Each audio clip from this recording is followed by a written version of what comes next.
Quelle est la signification de l'onction du Saint-Esprit? Elle n'est rien de moins et pas autre chose que l'acte du Saint-Esprit prenant sa place de Seigneur absolu. L'onction entraîne avec elle la souveraineté absolue du Saint-Esprit, de l'Esprit comme Seigneur. Cela signifie que toutes les autres seigneuries ont été déposées et mises de côté.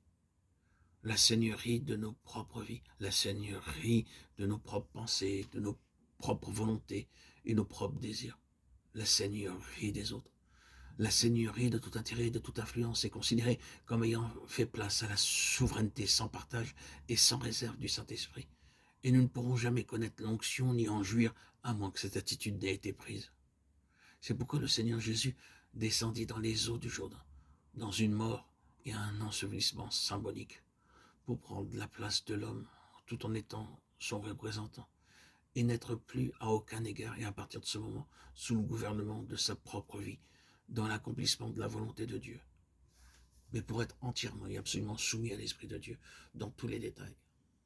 La tombe du Jourdain implique la mise de côté de toute seigneurie indépendante, de toute autre seigneurie, de toute autre influence. Et si nous lisons la vie spirituelle de Christ dans les évangiles, nous verrons que cette position fut bien celle qu'il accepta à chaque instant.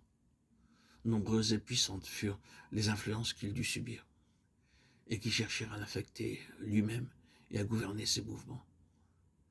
C'est parfois toute la force de l'assaut direct et ouvert de Satan qui veut le convaincre à faire certaines choses nécessaires pour sa cause ou pour la continuation de sa vie physique. C'est parfois Satan se couvrant sous les arguments et les persuasions de ses amis les plus proches qui cherchent à l'empêcher de prendre un certain chemin ou à s'épargner certaines souffrances pour prolonger sa vie. C'est de diverses manières et dans toutes les directions que des influences cherchent à s'exercer sur lui. Et les conseils qui lui sont donnés par les siens semblent être si bons. Lorsque, par exemple, on insiste pour qu'il monte à la fête, on le presse en disant en fait, c'est ce que fait tout le monde.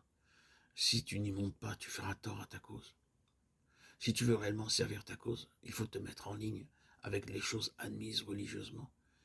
Et tu y perdras certainement si tu ne le fais pas. Tu affaibliras ton influence. Tu restreindras ta sphère d'utilité. Et quel appel sera cela?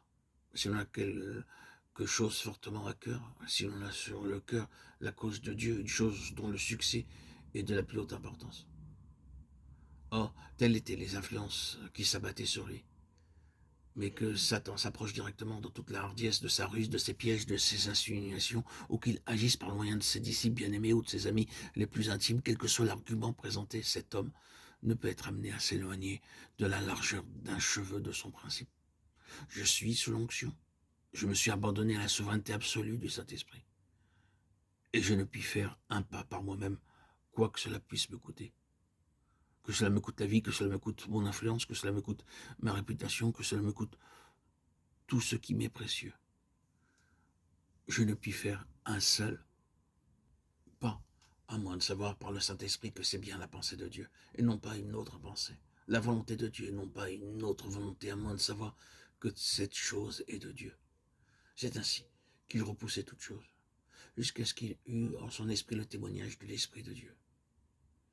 Il vécut conformément à cette loi, ce principe de l'autorité du gouvernement, de la souveraineté absolue de l'onction. Et c'est pour cela que l'onction était venue. C'est la signification de l'onction.